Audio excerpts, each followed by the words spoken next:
Oi, eu sou a Alice Luz, eu sou advogada, programadora e engenheira jurídica. Eu sou do comercial da Luplex e a gente está hoje num outro episódio do Luplex Cast para falar um pouco mais de transformação digital no meio jurídico. Estou com dois convidados ilustríssimos aqui e espero que vocês gostem. Então, primeiro, bem-vindo vocês dois. Obrigada. Obrigado. Queria perguntar um pouco, fala um pouco de vocês, a história, que vocês vieram, como é que vocês vieram parar aqui na Luplex? Bom, olá a todo mundo. Meu nome é Alan e eu sou formado em Engenharia e Direito. Então, essa coisa de engenharia jurídica me encaixou bem. O que eu achei interessante é que eu cheguei a trabalhar uma época em escritório mesmo, de advocacia, e o maior problema que eu encontrava era conseguir fazer aquela padronização, aquele fluxo do processo rodando bem. E era uma coisa que me incomodava bastante. Era um problema que a gente via no dia a dia, via que as coisas não andavam, que não era só acompanhar o processo, né? Você tem que fazer a peça, tem que seguir os padrões do escritório, mas tudo isso dá certo. E aí, não gostei muito de lá, eu ouvi falar da Luplex, por alguns colegas que trabalhavam lá, até da época da faculdade, uma coisa que já conhecia o pessoal.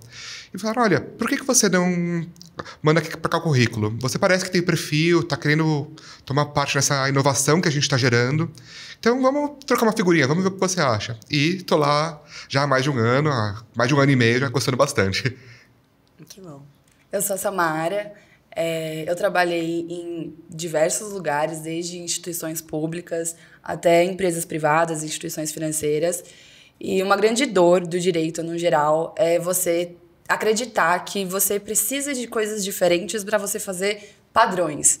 Sendo que no direito a gente tem a própria norma e a própria regra da norma é uma coisa padronizada. O dia a dia de um advogado, ele tem muitas repetições na praxis mesmo. Então, eu trabalhei numa instituição financeira dentro de uma área de digital, onde fazia basicamente toda a automação de processos massificados contenciosos de consumidor. E trabalhei lá por 2 anos, e aí quando eu saí eu conheci a Luplex, que basicamente fazia a mesma coisa, e me brilhou os olhos porque basicamente o direito é muito isso. Ele no dia a dia pode até parecer maçante, mas quando você consegue automatizar, identificar padrões e conseguir colocar aquilo no dia a dia para poupar tempo, para você ter mais tempo, para você conseguir pensar melhorias da sua tese, melhorias do judiciário, novas jurisprudências que estão sendo colocadas, o tempo que você teria para fazer peças que você já tem padronizadas e que poderiam ser feitas de forma automática, você passa a ter para conseguir melhorar, especificar ainda mais o seu conteúdo jurídico. Então, me interessei pela Luplex basicamente por isso. Eu não sabia programação, e aí quando eu entrei na Luplex eu aprendi, comecei a desenvolver mais esse lado, e estamos aí já há 1 ano e meio também, entramos juntos. Vocês dois fizeram, então, o Luplex Academy, o nosso curso? Sei. Aprendemos com ele que essa visão para o advogado de conseguir pegar uma linguagem de programação, que é o grande, vamos dizer, o pulo do gato para conseguir fazer a visão de automatizar o processo todo. Então, acho que a academia ajudou bastante a pegar uma linguagem mais simplesinha, que a gente consiga usar isso para a prática jurídica, para não ficar só naquelas linguagens mais abstratas, assim.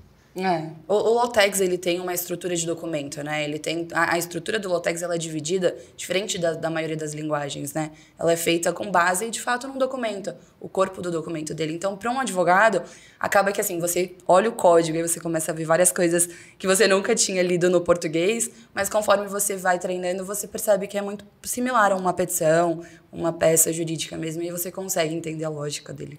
Tá, só para entender, LaTeX é a nossa linguagem de domínio, certo? Isso, certo. Tá, é uma linguagem criada mais para expressar lógica jurídica mesmo, né? Para facilitar? Isso. É uma linguagem que a gente... Bom, não quero entrar em muita tecnicalidade, que a gente trabalha com isso, mas é uma linguagem que diz que é alto nível, que ela chega muito próximo do português. Então você não precisa entender os coros, entender... É uma linguagem muito mais de baixo nível, muito mais difícil de entender. E aqui a ideia é que colocasse os próprios advogados para programar.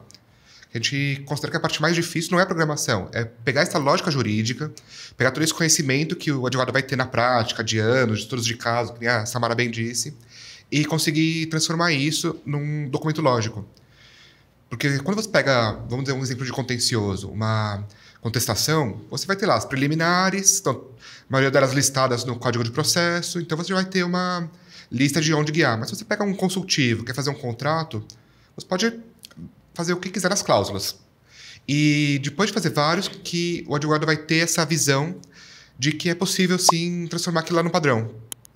Então, essa que é a parte mais intelectualmente ativa, assim, a parte mais raciocínio, a parte que até a gente diz mais divertida de fazer. O resto é código. Então, o código não tem que ser essa barreira. Por isso que o Lautex foi feito, tem toda a questão do Academy para ensinar ele como tornar isso muito mais fácil.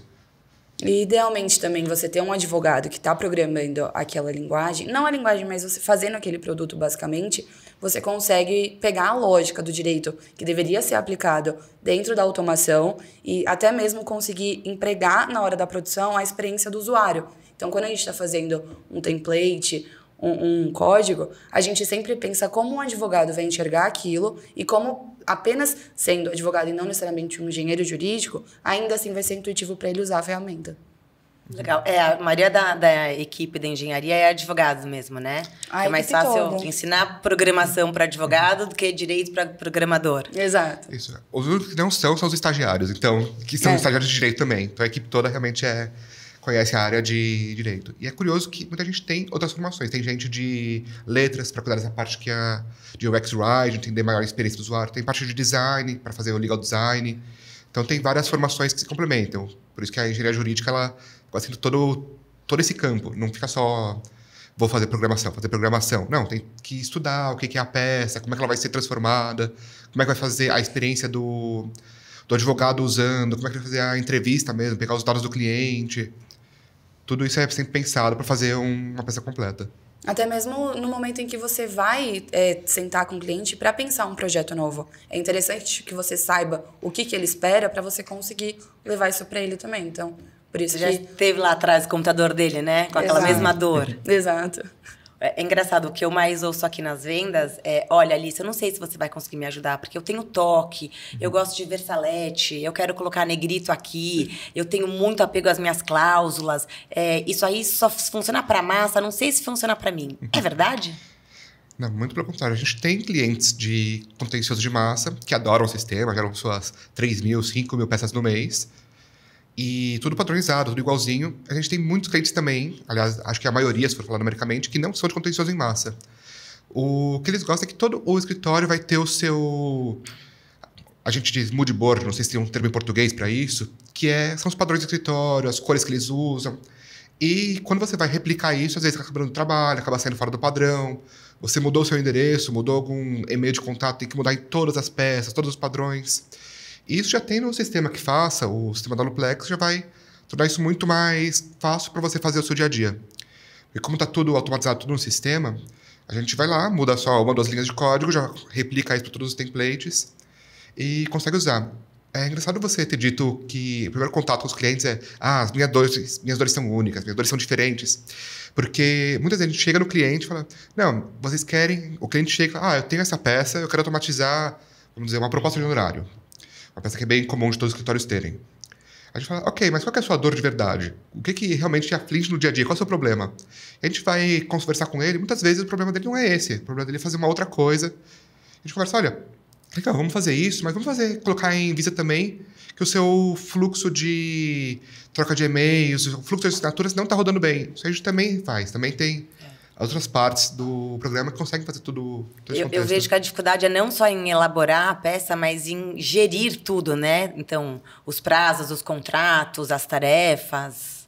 Quando a gente fala sobre automação de documentos, a primeira coisa que passa na cabeça de qualquer advogado é o contencioso em massa. Todo sempre vai passar o contencioso em massa na cabeça do advogado. Mas, que nem o Alan falou, toda vez que você identifica padrões, seja ele identidade visual, seja ele a formatação, qualquer coisa do gênero, que um escritório tenha, uma empresa tenha, você consegue identificar, padronizar e replicar aquilo para que manualmente não seja oneroso. Então, essa ideia acaba da gente ter muito mais casos de consultivo do que de contencioso efetivamente, é o que acho que dá mais valor e brilha muito mais os olhos, assim. O que vocês já fizeram de legal, assim? Conta uns templates, sem divulgar nome de cliente, claro, mas o que vocês já fizeram de, olha, vale a pena divulgar aqui? Tem um caso interessante de contestação bancária, que como a gente tem vários clientes, nem eles vão saber qual que a gente está falando, que eles tinham esse problema realmente de seguir os padrões que eles usam. Eles usam um pouco de legal design, um pouco de parte visual, que até vai ser tema de outro podcast, não sei se já foi ou vai ser. E eles queriam manter aquilo para todos os templates, só que eles não conseguiam tornar aquilo no processo rápido, porque como era em massa, para contestação bancária, então o que a gente fez foi, não, a gente vai usar o modelo de vocês e as lógicas todas vão ser colocadas pelo sistema. Então a gente só colocava isso. E uma distinção que a gente teve que fazer desde o começo, que não é um simples minutário, né? A gente não vai só colocar, preenche aqui o nome do cliente, preenche aqui os dados dele, preenche aqui a data e acabou. Não, por ser um sistema de computação mesmo, tem uma lógica por trás, uma lógica de programação, o próprio sistema consegue ver, olha, você colocou aqui que é o caso de prescrição, mas não passaram 3 anos. Você colocou aqui um caso que é de acima de tantos salários mínimos, mas você colocou que é para colocar no JEC. E não, isso aqui é um caso de justiça comum. O próprio sistema a gente consegue colocar todas essas técnicas, identificar o que está acontecendo para falar, olha, essa sua tese está errada, não pode colocar essa situação nisso. A gente consegue pôr travas, né, alertas. Sim, travas, alertas, falar que você não recebeu a petição numa data futura, uma coisa assim que, às vezes, quando você fazer batido no simples minutário, acaba passando. E aí, esse cliente de contestação bancária, ele começou a usar o nosso sistema e falou, nossa, a gente está fazendo muito mais fácil, está fazendo muito mais dentro do padrão e o nosso índice de aprovação mesmo no judiciário está sendo maior porque está tudo certo, está tudo saindo como deveria. Eu vi, foi um cliente que foi, posso estar enganada, mas 75% para 87% de assertividade. Isso, que aumentou em 12%. A gente falou, nossa, foi incrível esse caso, que legal, serve... E já estamos mapeando para aumentar ainda mais. Acho que, além de tudo isso, também da sua pergunta anterior, não só também você tentar evitar a falha humana, que é inevitável quando a gente está escrevendo uma peça, ou várias peças, durante o dia, uma semana, e acaba ocorrendo confusões e tudo, além de evitar isso, porque a máquina é muito mais efetiva, a gente também tem integrações. Vai ter Meu Deus. Vai ter um episódio onde a gente vai falar sobre fluxos, mas, basicamente, dentro da engenharia jurídica, a gente também tem integrações. E isso também facilita muito o dia a dia do advogado, até mesmo com o DocSign, ClickSign, ou outras integrações de API, banco de dados. Isso facilita muito o dia a dia do advogado. Então, não só a lógica ou a padronização que você consegue colocar num template e num documento automatizado são favoráveis ao dia a dia do advogado. Além das integrações e todo o tipo de banco e dados que a gente pode empregar também dentro de um template, tudo isso acaba fazendo com que o conteúdo, por si só, busque o menos possível de interação humana e o máximo possível de padronização e automação para ele. Tem um outro caso interessante também, que a gente falou bastante de padronização, de seguir os modelos do escritório, mas tem um outro que é o ganho do tempo mesmo. Um cliente que a gente entregou, ele falou, nossa, que legal, tá funcionando, deixa eu testar. Chegou um mês depois e marcou uma reunião, que ele já queria fazer um segundo projeto com a gente. Ele falou, olha, aquele lá, eu gastava uma tarde inteira, mais de 4 horas fazer aquilo, eu fazia em 20 minutos. Porque o que vai mudar de um documento para o outro é pouca coisa. A gente já tinha todas as lógicas dele, o jeito dele de escrever, que a gente... E é o jeito dele mesmo, né? Que a gente consegue manter. Sim, a gente tem as duas versões. O texto é o dele. O texto é o dele. A gente teria o padronizado, caso seja um escritório novo, não tenha ainda muitas coisas, queira começar a funcionar de maneira padronizada, mas ele também customiza o texto, fazer como o cliente quiser no fim do dia. Porque Porque advogado tem apego ao texto, né? A gente fica anos estudando e aprimorando isso. Sim. E nem é tanto apego, é o que vai valorizar o advogado em si, né? É o diferencial do escritório, por isso que a gente leva bastante em consideração. A gente já trabalhou do outro lado também de advogado, sabe como é importante o jeito dele explicar, o jeito de falar. Que no fim do dia é ele que está assinando a peça, né? Ele vai protocolar, ele não quer que tenha nada muito estranho para ele. A nossa dinamicidade, ela vai desde você pegar uma coisa completamente padrão até uma coisa extremamente mista, tanto em tese, quanto em formatação e visual law, quanto uma coisa extremamente personalizada que a gente faz exatamente o que o cliente está pedindo e ponto final. Então, tudo depende, assim, do projeto, do mapeamento que a gente constrói junto com o cliente e, de fato, da produção ao longo do tempo que o cliente vai acompanhando de perto e vendo se, de fato, é aquilo que ele quer ou não. Então, vamos lá, o cliente fala, tá bom, legal, achei super interessante, quero fechar com vocês. A gente tem alguns templates padronizados, Go, né, que a gente chama, que ele pode escolher e pode falar, eu quero mudar isso, ele pode dar uma customizada no template dele para ficar exatamente com a cara dele, certo? Isso. A gente já pegou bastante clientes dos dois modelos, desde aqueles que chegam e falam, se não me engano, um NDA, um contrato de locação, uns contratos mais simples de consultivo a gente tem prontos. E fala, olha, Então aqui, se você quiser mudar, a gente muda alguma cláusula, coloca mais do seu jeito, faz todo o perfil do escritório para ficar por trás. Até aqueles clientes que chegam e falam, olha, eu não sei qual é o meu problema. Eu trabalho nessa área, por exemplo, trabalhista, tem bastante escritório trabalhista com a gente também. Eu quero automatizar trabalhista, porque a gente normalmente coloca muitas teses no CLT, tem muita coisa, são petições iniciais bem robustas, mas como é que a gente começa? A gente fala, olha, manda aí uns 3, 5 documentos mesmo que vocês geraram para a gente começar a tentar fazer esse mapeamento. Que nem a Samara falou, esse mapeamento é aquela técnica nossa de conseguir extrair a lógica jurídica do documento em caso real. Então é a partir disso que a gente vai falar, olha, você normalmente aplica bastante essas teses, vamos colocar elas aqui fácil de selecionar. Você, nesse caso, colocou uma tese de danos morais para trabalhista. Acho que não encaixa muito, mas você costuma usar isso? Achei estranho, achei até ousado. Quer que a gente coloque como no seu modelo ou foi um caso excepcional que a gente não coloca? Então, e aí a gente vai montando a biblioteca jurídica deles, né? Isso. E também indo por esse lado de templates Go, né?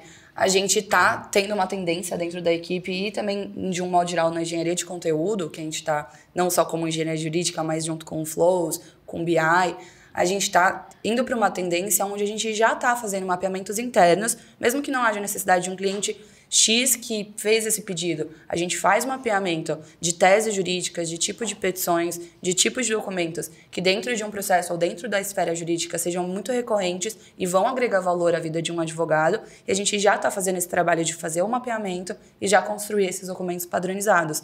Então, mesmo que um cliente queira uma coisa extremamente personalizada para ele não perde também a oportunidade de comprar uma coisa que já é nossa, já é um produto, a gente chama de produtos de prateleira, que já é um produto de prateleira e vai facilitar já, em um primeiro momento, ele já começar, a partir de amanhã, utilizar aquela ferramenta. Então, e com a cara dele, né? Exatamente. Mesmo sendo de prateleira? Exatamente. O Visual Law vai ser um outro tópico, mas fica bem legal mesmo, porque você consegue pôr o seu logo, o seu estilo, né? E até ajudar a explicar que você está querendo dizer em palavras, você consegue colocar um pouco de... E nem só isso, mas também no judiciário a gente pega, por exemplo, contestações com Visual Law, contestações com identidade visual, com um logo, e isso muitas vezes tem até empresas que têm, são alinhadas com o judiciário para fazer um tipo de petição onde tenha, por exemplo, índices. Já vi em caso na própria instituição financeira onde tenha índices com os tópicos principais de uma contestação, por exemplo. E isso já facilita também o processo do judiciário de identificar o cliente, identificar as principais causas que aquele cliente tem. Isso também já dá uma enxugada ali no procedimento do judiciário.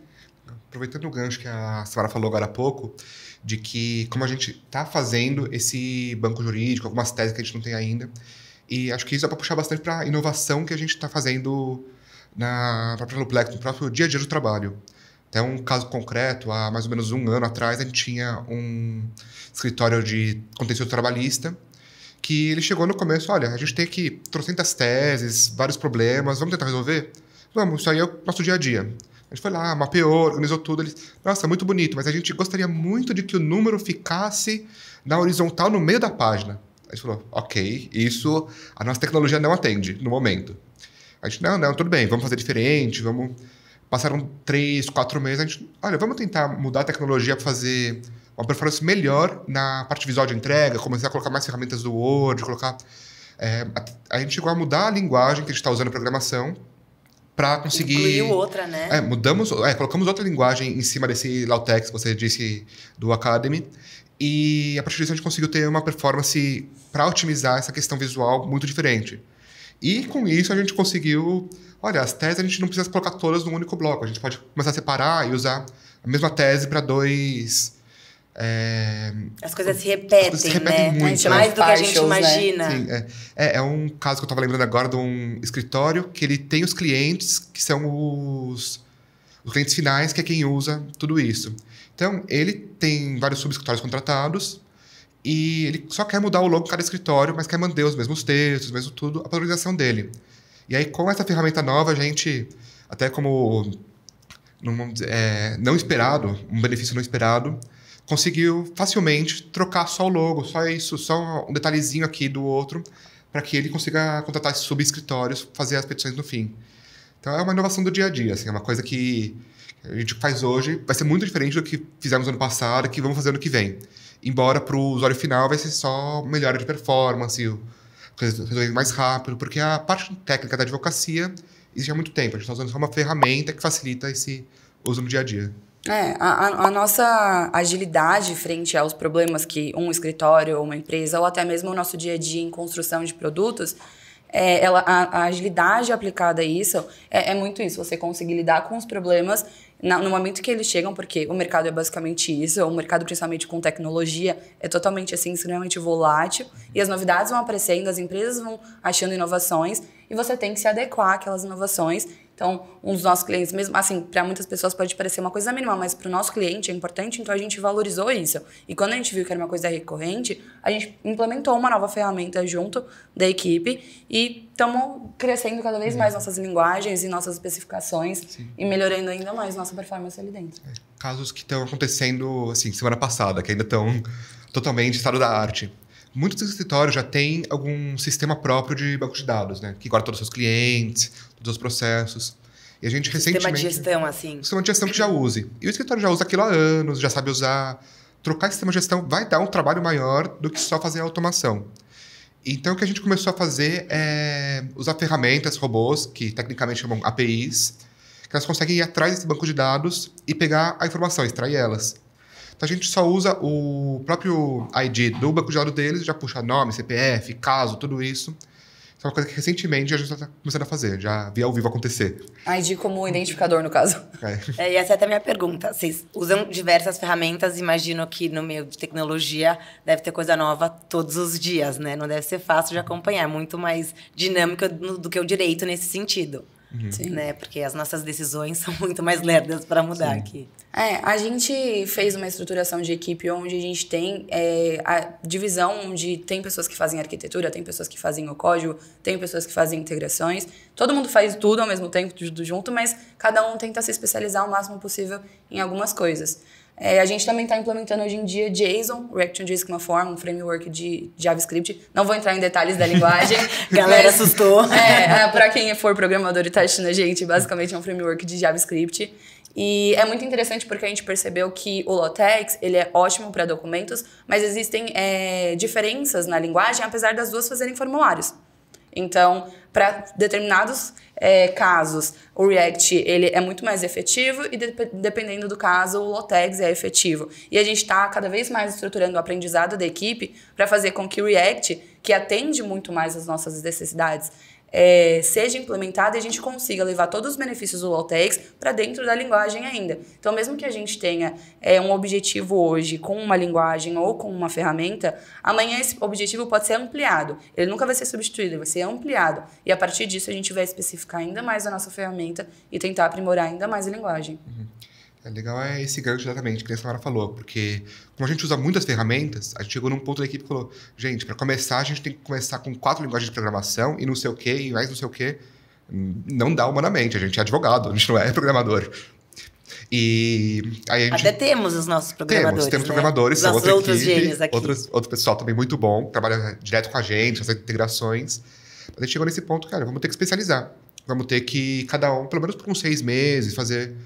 Cada um pegar uma linguagem e aprofundar nela. E depois a gente troca figurinha, ou cria um processo que vai passar por todas as sub-equipes. Tanto que a gente diz que não é mais uma engenharia jurídica, são as engenharias jurídicas, todas elas, cada um com a sua especializaçãozinha.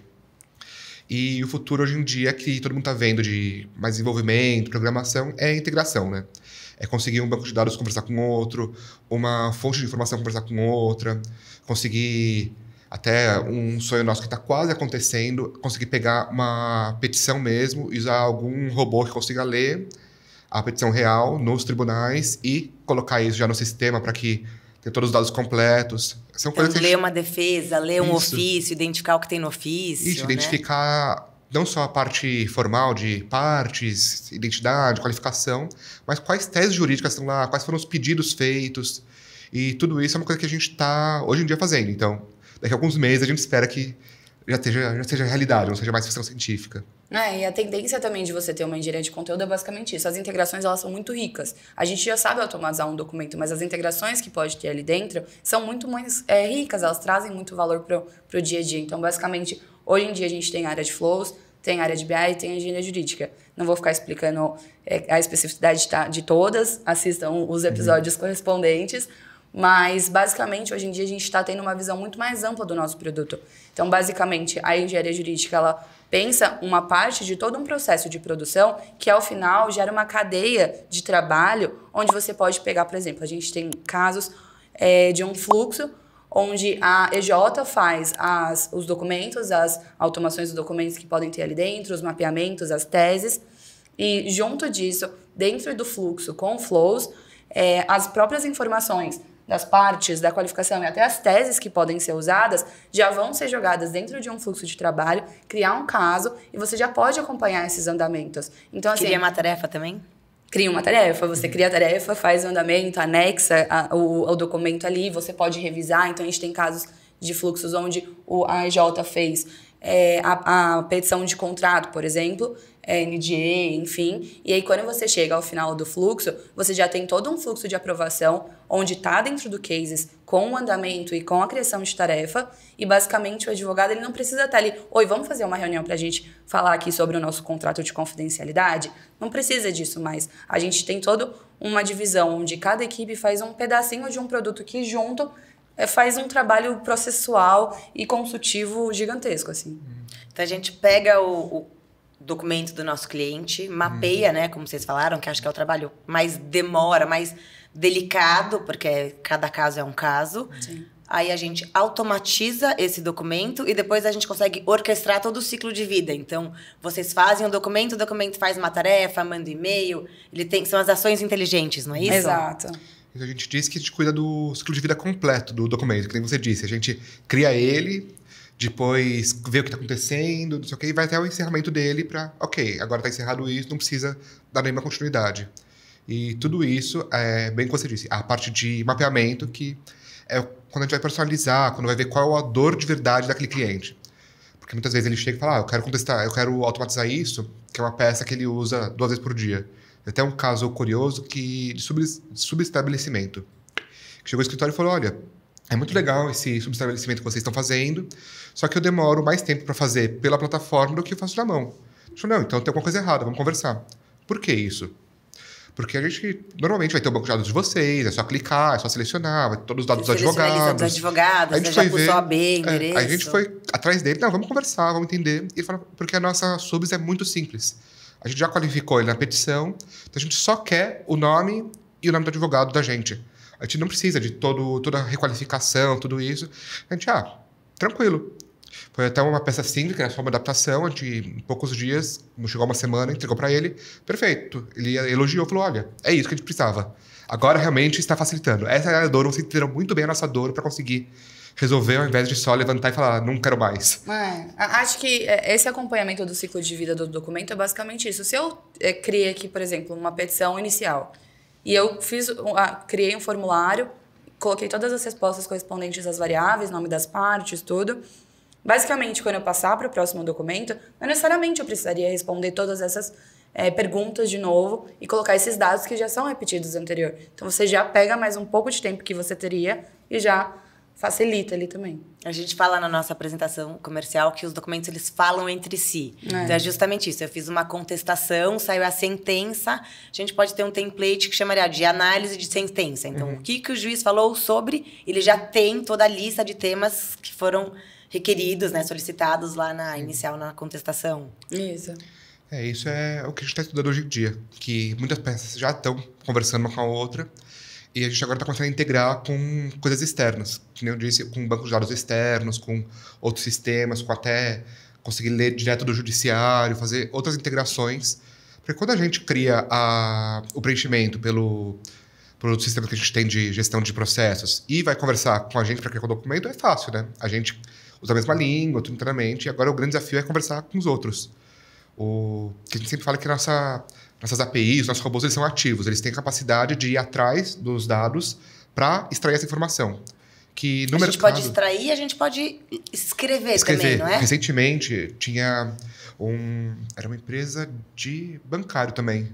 Contencioso bancário. A gente tem bastante. Das coisas que a gente tem bastante. Sim.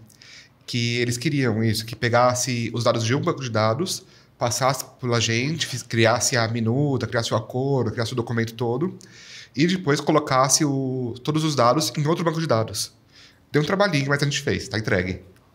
Porque é isso que é o chato no dia a dia do advogado, né? Desenvolver a tese é muito gostoso. Sim. É gostoso escrever, é gostoso ir numa biblioteca e ler. Mas pegar aquela tese que você já fez, copiar do último modelo, achar o último modelo onde você escreveu isso de uma forma mais atual, né? A gente perde muito tempo com isso. Sim. E isso que é legal que você falou de atualização também, porque apesar de a gente falar que o direito está estático há muito tempo, que agora está tendo uma revolução com essa automação toda, as teses jurídicas, precedente muda direto. E você está lá no seu contencioso, vamos dizer, um contencioso em massa. O entendimento do tribunal mudou. Como é que eu vou fazer isso? Avisar para todo escritório, para todo estagiário, gente, para tudo. Stop the accounting, né? Fazer umas coisas assim. Todo modelo em branco que tiver aqui no Word, a gente vai mudar. Vai mudar tudo. Basicamente isso. Como é que vai resolver isso? A gente já teve uma ligação, falou, olha, é urgente. Agora, quinta-feira à tarde, a gente precisa protocolar centenas de peças terça-feira, porque mudou o entendimento do tribunal, como que a gente vai fazer isso? E normalmente o escritório tem mais de uma cidade, né? Então tem. Sim, mais de uma cidade, Brasília, escritórios. E até avisar todo mundo internamente. Tem toda essa questão de gestão interna também, que escritórios grandes, eles acabam tendo muitos braços, né? Muitas questões de não conseguir. A gente falou assim, não, ok, vocês são um cliente bom, vamos fazer esse esforcinho extra. A gente conseguiu, em 2 dias, mudar essa tese, que é uma parte mais fixa, não tinha tantas alterações, todo o resto manteve igual. E aí, ele, sexta-feira à noite, gente, que ótimo, adoramos vocês, conseguiram, foi o nosso presente de Natal, eles falaram na época. Ai, que bom. É legal, eu vejo que a gente consegue escalar com segurança, né? Eu, pelo menos, eu tinha uma operação que era 200 inquéritos idênticos, era a mesma operação. Só que cada inquérito tinha um detalhe diferente. E aí, tinha 200 inquéritos, 100 habeas corpus, os outros não tinham. Na hora de pegar, você falava, nossa, eu não sei aonde eu já fiz um HC, aonde eu não fiz. E aí você faz aquela peça maravilhosa, aquela tese brilhante, e você esquece de mudar seu nome. Porque é tanta coisinha que tem que mudar. Aí eu falava, acho que a diferença na Luplex, a gente dorme com paz de espírito que não tem como errar, né? Sim. Até nem o nome, mas aquela conjugação de as partes, a parte, a autora, o autor, os autores. Isso aí E por um ou, que muda completamente o sentido. As questões assim, que vão passando desapercebido no dia a dia. Eu já peguei muitos modelos que os clientes mandam que tá lá escrito autoras fizeram...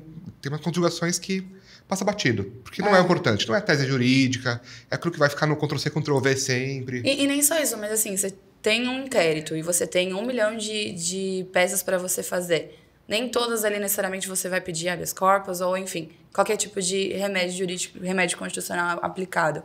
Mas, basicamente, todo o início da peça é igual. Por que eu vou fazer 50 milhões de peças só porque o finalzinho ali, um parágrafo, eu mudo o pedido, por exemplo? Não tem porquê. Então, a automação também ajuda muito nesse sentido.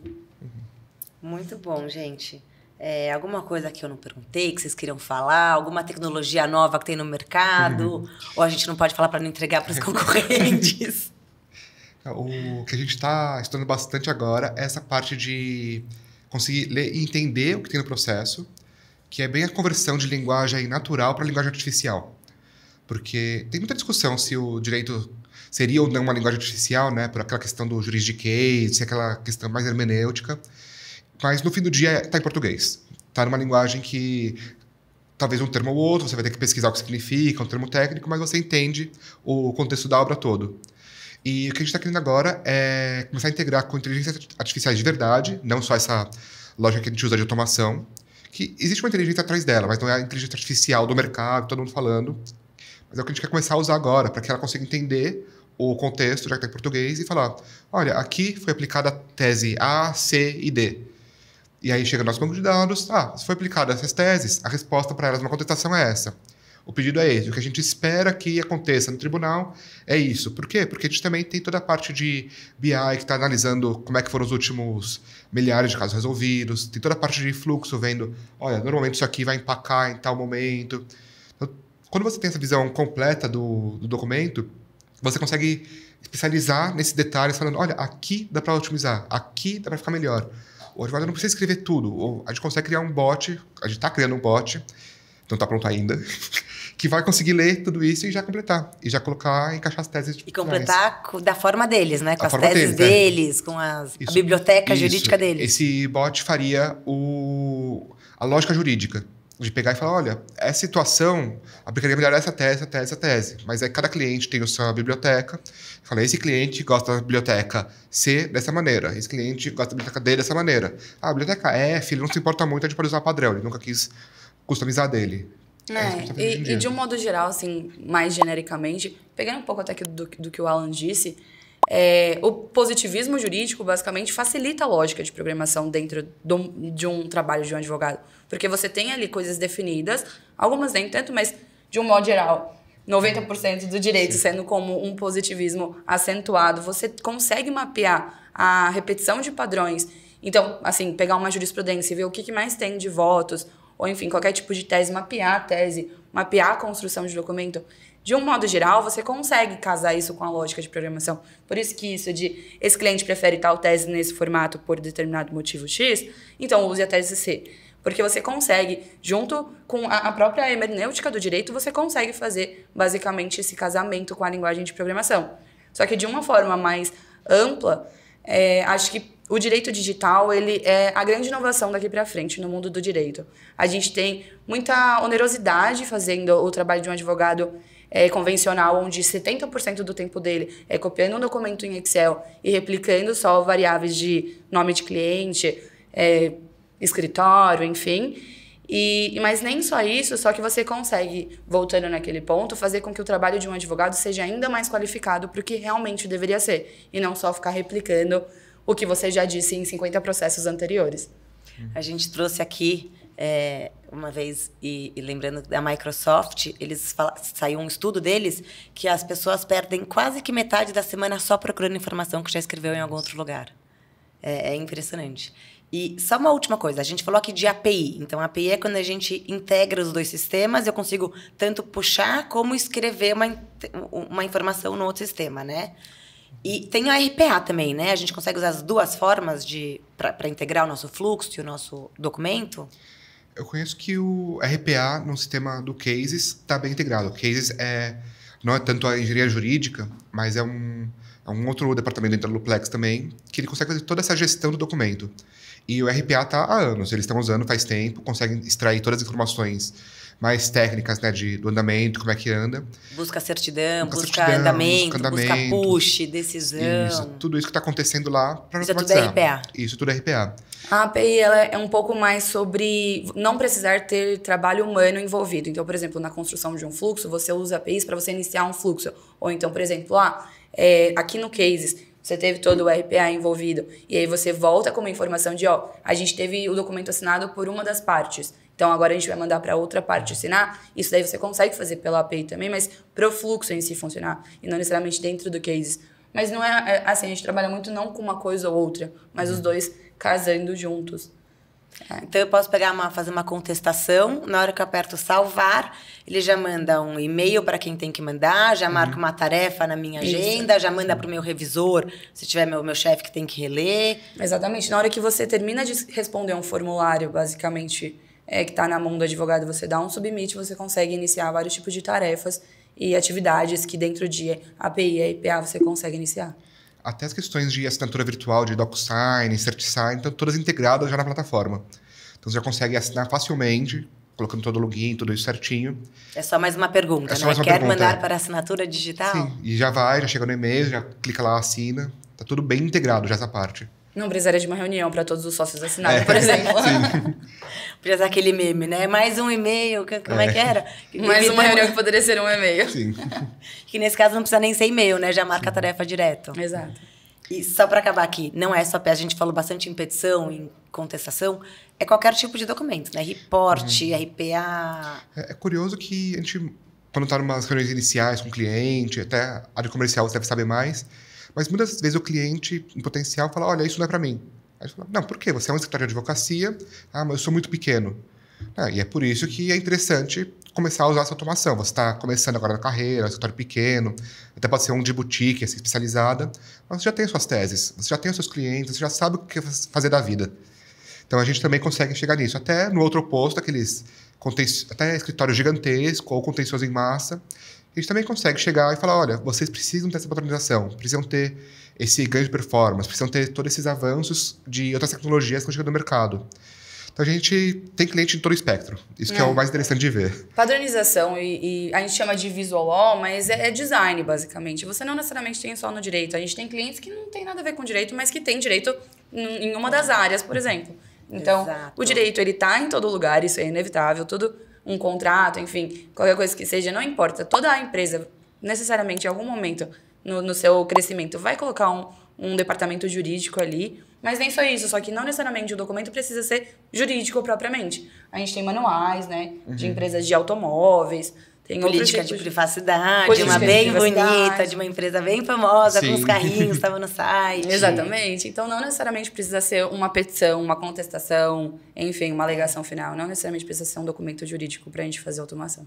Muito legal. E a gente falou bastante de escritório também, e também serve para empresa, né? Eu sei que tem uma que o jurídico percebeu que o marketing exigia muito tempo deles, porque eles tinham que fazer todas as promoções e sorteios que, dependendo do produto, da região, você precisa registrar em algum lugar ou em outro.